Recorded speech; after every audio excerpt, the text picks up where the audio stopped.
يا أيها الذين آمنوا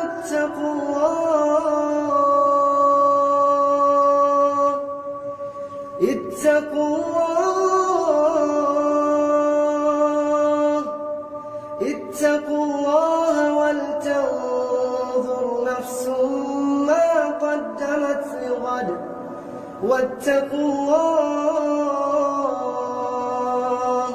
إن الله خبير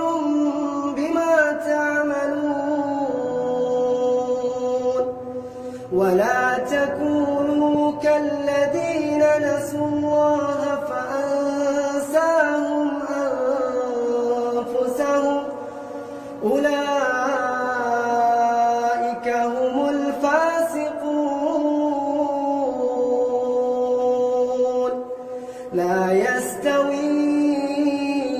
أصحاب النار وأصحاب الجنة